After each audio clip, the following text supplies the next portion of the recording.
महायुतीचे उमेदवार मोठ्या फरकाने निवडून येईल, आमदार गोपीचंद पडळकर यांचा विश्वास. तर महाविकास आघाडीच्या उमेदवाराला बळीचा बकरा बनवलाय, पडळकरांनी जयंत पाटलांवर केला आरोप. सांगली सातारा विधान परिषद स्थानिक स्वराज्य संस्था मतदारसंघातून महायुतीचे उमेदवार धैर्यशील कदम मोठ्या फरकाने निवडून येणार असल्याचा विश्वास जतचे भाजपाचे आमदार गोपीचंद पडळकर यांनी सांगली प्रसारमाध्यमांशी बोलताना केला आहे. सांगली जिल्हा परिषदेचे 8 सदस्य आणि 1 सभापती हे मतदान करण्यासाठी आज अप्पर तहसील कार्यालय येथे आले असता त्यांना भेटण्यासाठी आमदार गोपीचंद पडळकर सांगलीत आले होते.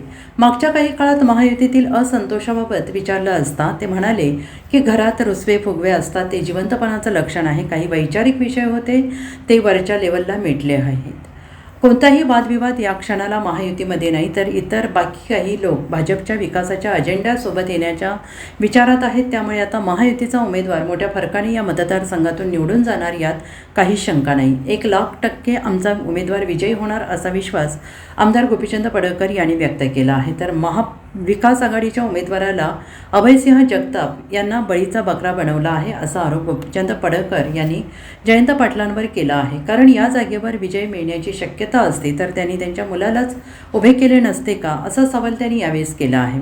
वातावरण निर्मिती करण्यासाठी त्यांना तशी ॲक्टिंग करावी लागते असा टोला आमदार गोपीचंद पडळकर यांनी केला आहे. स्थानिक स्वराज्य संस्था सातारा सांगली विधान परिषदेच्या निवडणुकीचं मतदान प्रक्रिया आज पार पडते आहे आणि हे मतदान करण्यासाठी भारतीय जनता पार्टीचे जिल्हा परिषद सदस्य आज जुना राजवाडा, जे जुनं कलेक्टर ऑफिस होतं तिथं जे मतदान केंद्र आहे तिथं सगळे पोचलेले आहेत. आणि या निवडणुकीमध्ये महायुती एक संधपणे माननीय मुख्यमंत्री देवाभाऊ आणि दोन्ही उपमुख्यमंत्री यांच्या नेतृत्वामध्ये लढती आहे. अत्यंत ताकदीनं महायुती धैर्यशील दादा कदम हे जे उमेदवार आहेत यांच्या पाठीशी ठामपणे उभी आहे. माननीय चंद्रकांत दादा, माननीय जयकुमार गोरे भाऊ, माननीय शिवेंद्र बाबा महाराज, माननीय मकरंद भाऊ आणि शिवसेनेचे मंत्री हे सगळे आणि इथले सगळे प्रतिनिधी दोन्ही जिल्ह्यातले ताकदीनं उमेदवाराच्या पाठीशी उभे आहेत. त्यामुळं खूप चांगल्या फरकानं आमचे उमेदवार निवडून येतील अशी परिस्थिती निर्माण झाली आहे. जिल्हा परिषदेच्या सातारा असो किंवा यामध्ये महायुतीमध्ये बरंच रुसवे फुगले, या इलेक्शनच्या निमित्तानं सगळे रुसवे घरामध्ये रुसवे फुगे असतात, हे जिवंतपणाचं लक्षण आहे.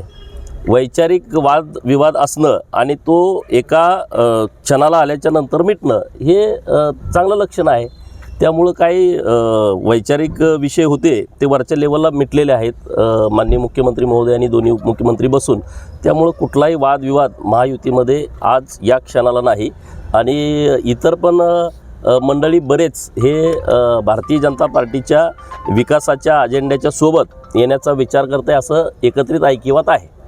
महायुतीचा उमेदवार विजयी होईल असं वाटतं का? 1,00,000% आता वाटायचं काय आहे. महाविकास आघाडीने सुद्धा एका कार्यकर्त्यानं उमेदवारी अर्ज दाखल केलेला होता, मात्र काही काळानंतर तो मागे घेतला. कसं मुळामध्ये तुम्ही समजून घ्या, जयंत पाटील हा बळीचा बकरा बनवतो कुणालाही. जयंत पाटलाला वाटत नाही का त्याच्या पोराला आमदार करावं? जर ही निवडणूक जिंकणार असतील मग पोरालाच दिला असताना त्याने दुसऱ्याला कशाला देईल? त्या बिचाऱ्याला बळीचा बकरा बनवलं आहे जगतापांना.